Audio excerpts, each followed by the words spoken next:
But yes we don't need to give up ever. आपने UGC NET और RPSC SLET जैसे challenging exams को clear किया है सक्सेसफुली। एग्ज़ाम्स को क्लियर करने में, अगर मैं एमफिल की बात करूं तो इनको क्लियर करने में भी जो नेट यूजीसी है इसकी तैयारी बहुत काम आती है। इमोशनल इंटेलिजेंस और मेंटल हेल्थ पर भी आपने काफ़ी कुछ लिखा है। एक्सेप्ट करके साइड में रख दिया जाए और अपने एफर्ट्स को निरंतर आप चलाते रहें।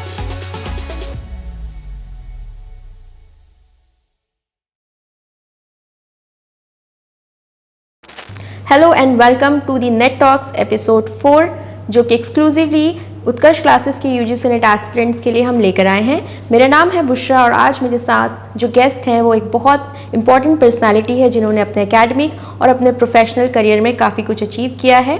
डॉक्टर हेमलता जोशी जी, जो कि साइकोलॉजी डिपार्टमेंट की हेड है JNV यूनिवर्सिटी से। Welcome ma'am. Thank you so much ma'am, it's a pleasure to be here. Alright, so doctor Joshi, जिस तरह से आपने यूजीसी नेट और आरपीएससी स्लेट जैसे चैलेंजिंग एग्जाम्स को क्लियर किया है सक्सेसफुली, तो मैं जानना चाहूँगी कि आपकी क्या प्रिपरेशन स्ट्रैटेजी रही होगी और कौन से ऐसे फैक्टर्स, कौन से ऐसे मेथड्स थे जिससे आप मोटिवेटेड रही इस पूरी जर्नी में, जो हमारे स्टूडेंट्स के लिए जो उनके ओवरवेलमिंग फीलिंग्स को काफ़ी कवर कर सकता है। देखिए, सबसे इम्पॉर्टेंट चीज़ मैं मानती हूँ consistency and the never giving up attitude. And I am sure जो बच्चे हमारे देश में हैं या स्पेशली राजस्थान की मैं बात करूं तो यहाँ पर जो हमारा सोशो इकोनॉमिक जो माइल्यू है, जो कंडीशंस हैं वो बड़ी चैलेंजिंग हैं। हमारे पास एलीट या क्रीमी बैकग्राउंड के बच्चे नहीं आते हैं, तो हर बच्चे का अपना एक स्ट्रगल रहता होगा। But yes, we don't need to give up ever. और आपको जहाँ से जैसे रिसोर्सेज मिलते हैं आप उनका यूटिलाइजेशन करते जाइए, आगे बढ़ते जाइए। आजकल तो ऑनलाइन रिसोर्सेज भी बहुत सारे हैं, तो उनका यूटिलाइजेशन करना चाहिए। और सबसे पहली बात ये है कि आप वो फील्ड चूज़ करें जो आप वाकई में इंटरेस्टेड हों उसमें। किसी और को देख के अगर हम कोई करियर पिकअप करते हैं या कोई कॉम्पिटिटिव एग्ज़ाम इसलिए देते हैं कि हमारा फ्रेंड दे रहा है, तो हो सकता है हमारे मोटिवेशन में वो बात नहीं हो, फिर हम कॉन्स्टेंटली स्ट्रगल करेंगे। So first of all identify your passion. आप ये पता करिए कि आप क्या करना चाहते हैं। दूसरी चीज़, आप जो करना चाहते हैं आप उससे कितने दूर हैं। सेल्फ इवैल्यूएशन भी ज़रूरी है कि हम जो करना चाहते हैं उसके लिए हमारी तैयारी कैसी है, और तैयारी नहीं भी है तो क्या हम में वो पोटेंशियल है कि हम तैयारी कर लेंगे। तो अगर आपको अपने आप में ये कॉन्फिडेंस फील होता है, then go ahead with it and then don't give it up. फिर जब तक आप अपने लक्ष्य तक नहीं पहुँचें तब तक आप निरंतर प्रयत्न करते रहें और कुछ चीज़ों से बचें, जैसे कि आसपास लोग आपको क्या फीडबैक दे रहे हैं। कई बार लोग नेगेटिव फीडबैक भी देते हैं कि अच्छा इसमें क्या रखा है, इससे क्या मिल जाएगा, अरे इतने साल हो गए। तो ये जो चीज़ें होती हैं ये एक बार के लिए इंसान को थोड़ा डिमोटिवेट करती हैं, बट समझदारी इसमें है कि हम समझ जाएं कि ये हमारी जर्नी का एक हिस्सा रहेगा। There will be people who will support you, there will be people who will demotivate you, but then it is your determination which will get you through. अगर मैं अपनी बात करूं तो मैंने 2004 में मास्टर्स किया था और मैंने 2012 में नेट स्लेट दोनों क्लियर किया। So there was a gap of 8 years। तो अगर अपन स्टैट्स देखें तो यूजुअली फ्रेशर्स के लिए आसान होता है ये क्लियर करना, जितना टाइम निकलता जाता है it's challenging. But then again I think again I will not go into that. मैं ये एड्रेस नहीं करूँगी कि फीमेल्स के क्या चैलेंजेस होते हैं, बट आप निरंतर प्रयास करते रहें। तो what were those motivating things, जो इतने बड़ा समय, इतना बड़ा गैप आपकी एकेडमिक्स और आपका नेट क्वालिफाई करने पे रहा, तो बहुत सारे ऐसे सोशल इकोनॉमिक बहुत सारे फैक्टर्स रहे होंगे जिससे आपकी लाइफ इम्पैक्ट हुई, बट कौन सी ऐसी चीज़ें थी जो वापस आपको दोबारा इस एग्ज़ाम को क्रैक करने की डिसीजन पर ले आई? मुझे लगता है कि मैं कुछ करना चाहती थी। I wanted my own identity. That was the one big motivating factor. और हमारे समय में करियर काउंसलिंग भी बहुत ज़्यादा नहीं था। I am talking about 2004, 5, 6। अब तो बहुत इन है। सो ऐसा नहीं था कि आपको कोई समझा रहा है, कोई आपको अच्छे से गाइड कर रहा है। तो मुझे भी क्लैरिटी नहीं थी कि मैं एक्चुअली मैं क्या करना चाहती हूँ। बस मन में एक आवाज़ थी कि कुछ तो करना है।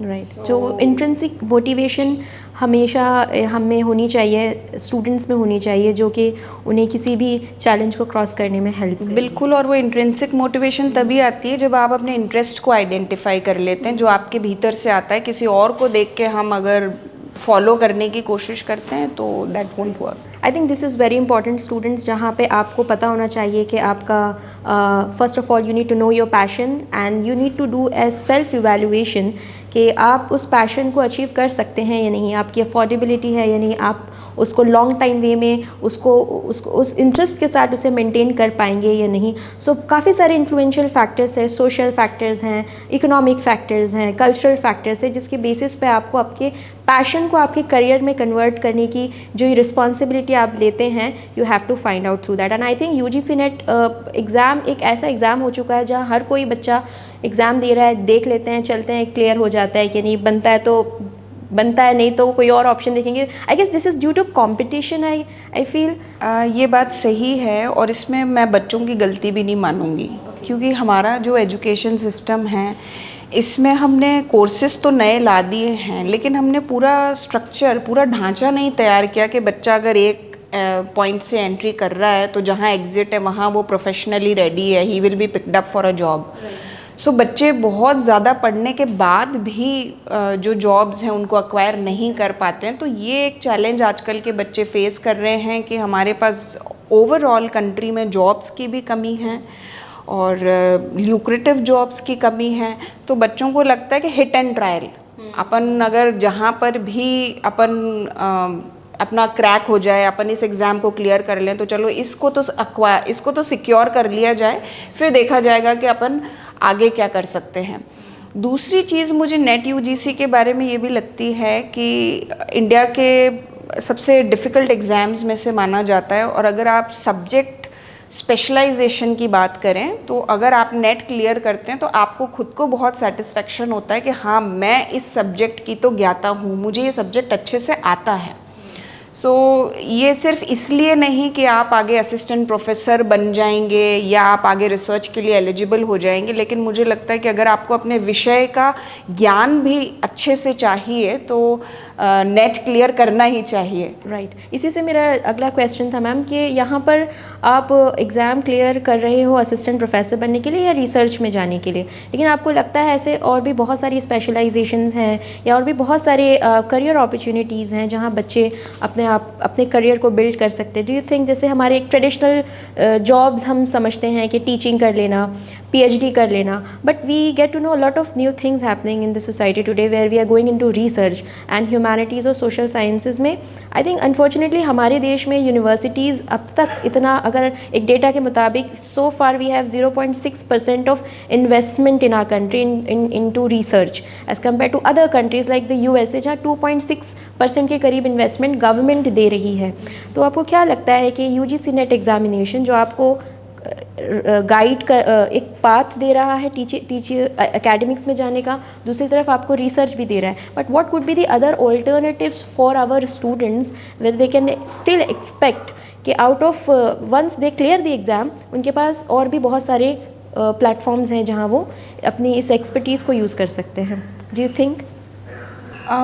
I think broadly speaking, yes, it will be teaching and research.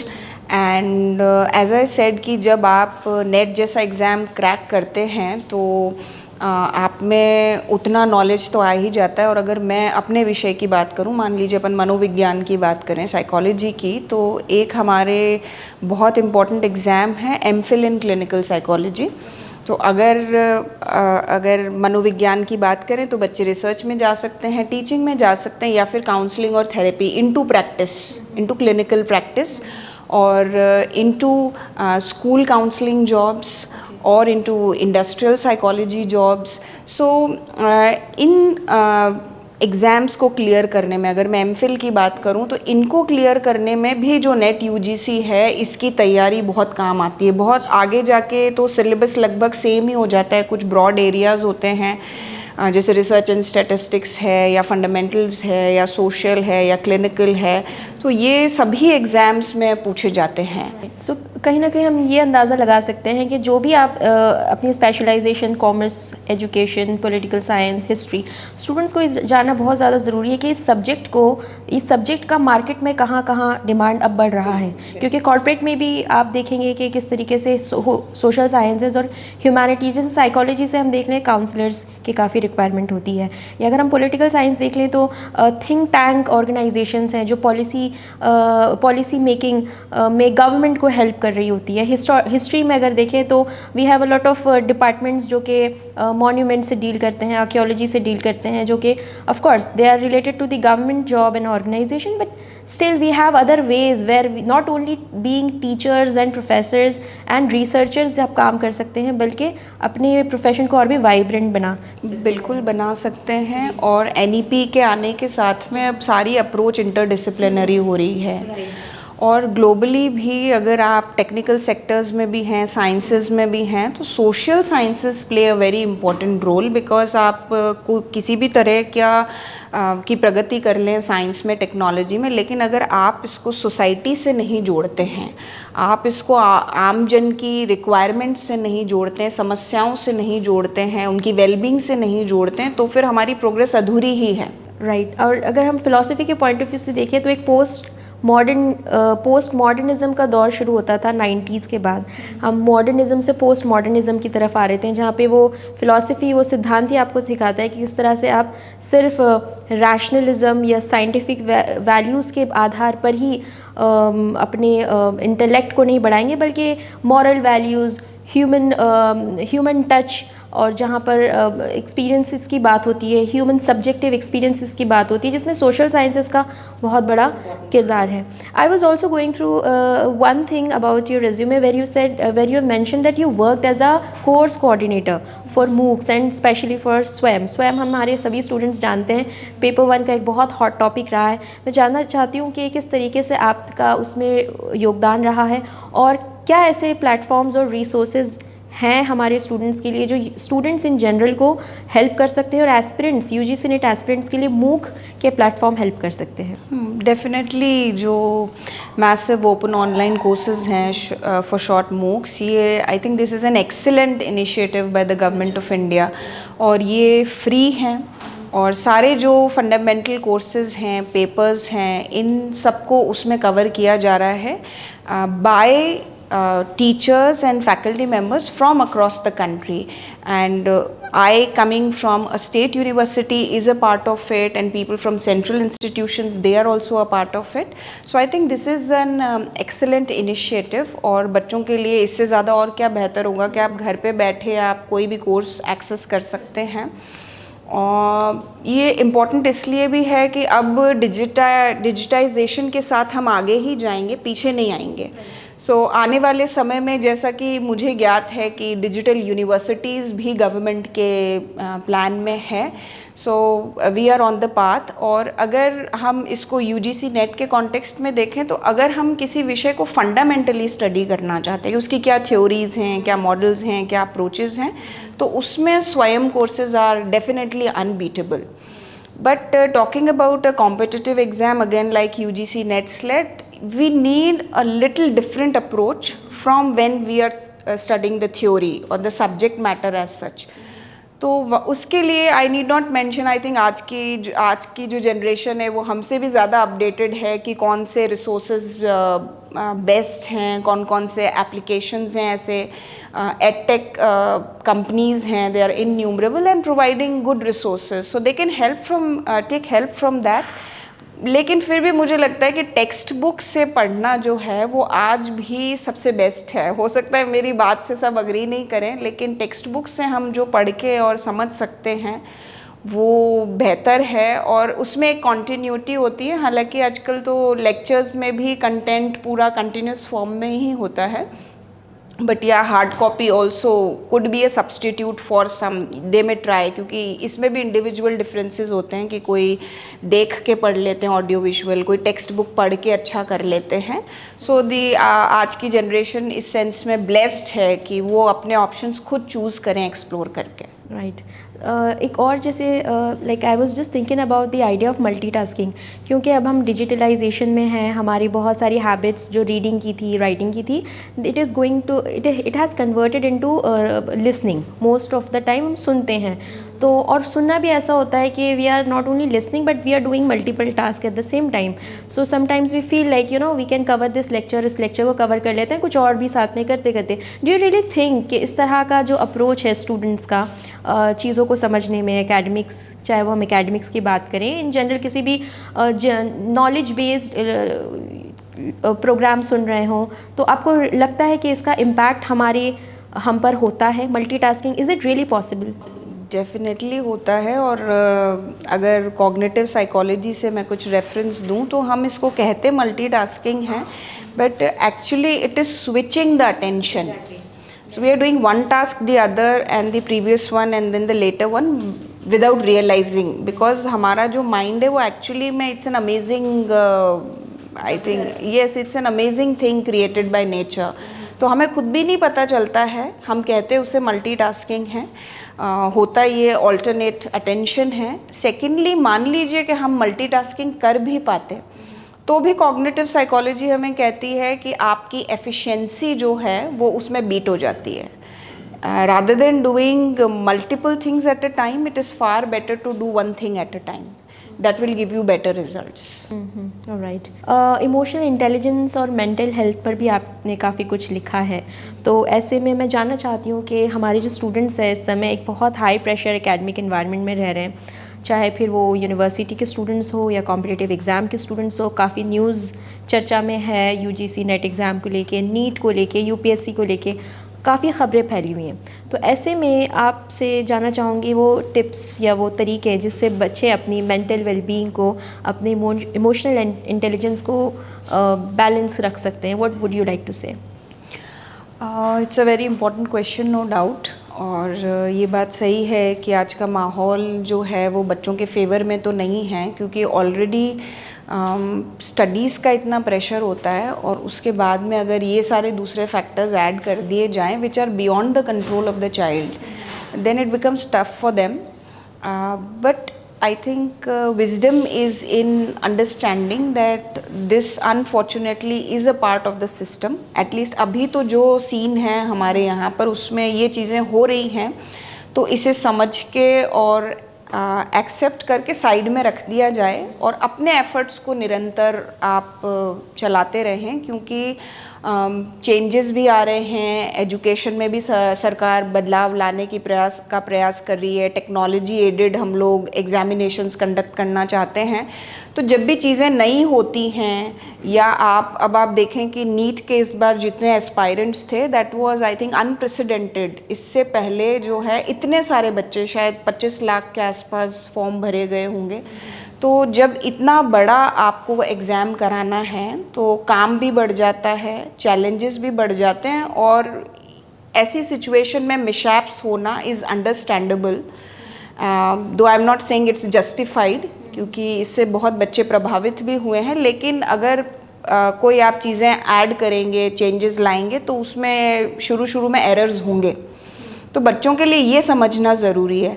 हम लोग जनरली क्या करते हैं, ह्यूमन नेचर है कि कुछ चीज़ होती है, घटना होती है, तो we try to conclude, we try to reach a judgement, and then we try to think कि अच्छा अब तो ये ऐसा हो गया तो हमको ऐसा करना चाहिए। बल्कि चीज़ों को समझें, थोड़ा ओपन रहें, और अपना जो प्रयास है, अपना जो गोल है उसमें क्लैरिटी रखें, कंसिस्टेंसी रखें। It is very difficult ma'am, because you see a lot of challenges from different exams. मतलब ये जैसे यूजीसी नेट का अकेला एग्ज़ाम होता तो आई थिंक बच्चों का इस तरह से रिएक्ट करना, जिस पे हम बच्चों को समझा सकते थे कि ये एक एक यूनिक एक्सपीरियंस कंसीडर करके हम इसको इग्नोर कर सकते हैं। बट किस तरह से एग्ज़ाम फर्स्ट ऑफ ऑल हुए हैं, फिर उसके बाद उसे इमीडिएटली नेक्स्ट डे कैंसिल कर दिया गया, फिर उसके बाद री एग्ज़ाम की प्लानिंग हो रही है, नहीं हो रही है, और उस बीच आपको नीट, फिर यूपीएससी के एग्ज़ाम्स के बारे में भी खबर। तो I think it's very natural students का इस तरह से रिस्पॉन्स आना। बट ऑफ कोर्स जिस तरह से आपने कहा कि you have to accept the reality, आपको रियलिटी को एक्सेप्ट करके चलना होगा, क्योंकि एनी विच वेज हमारे पास और कोई ऑप्शन भी नहीं है। और अगर हम नहीं करेंगे तो constantly we will be fighting with the reality. So a part of our mind is constantly occupied कि ये ऐसा क्यों करते हैं, ये गलत है. एवरीवन अग्रीज कि ये गलत है, ऐसा नहीं होना चाहिए, बट अगली बार सुधार हो जाएगा. और सुधार लाना पड़ेगा. Democratic country like India we have to bring, because हम पढ़ ही क्यों रहे हैं, मतलब हम एजुकेट इसलिए नहीं हो रहे हैं कि हमने एक जॉब सिक्योर करनी है, but we are going to understand all those loops and all those challenges within our system which we have to bring. Though we are a student today, we are going to be in the system tomorrow. We are going to have a government job, we are going to have some permanent assistant professorship जो हमें मिल रही होगी. तो हम अपने basis पर उस system की उस बदलाव को लाने की जिम्मेदारी आज से लें, which is something I feel, I think it's a message from the government itself to our students कि इस ऑफ कोर्स आई थिंक इतने बड़े देश में इन चैलेंजेस को ख़त्म करना या बदलाव लाना it's not easy, but I think if we can bring the change from our local and bring a change in a person itself, एक ही बंदे में भी अगर हम ले आते हैं वो बदलाव, I think for a person a change in a person is enough. Absolutely right. और चेंज लाने के लिए पहले खुद को भी ठीक रखना ज़रूरी है. Now this is a psychologists view कि आप चेंज लाना चाहें उससे पहले आप खुद स्टेबल रहें, बैलेंस्ड रहें, अपनी इमोशनल हेल्थ को ध्यान में रखें. मैं ये सब चीज़ें इसीलिए कह रही हूँ कि हम जितना ज़्यादा इन चीज़ों को के ऊपर फोकस करेंगे उतना ज़्यादा हम खुद डिस्टर्ब्ड रहेंगे mentally, emotionally. And ultimately if we have to achieve anything we got to maintain our balance despite all that is happening around us. तो इसके लिए ज़रूरी है कि आप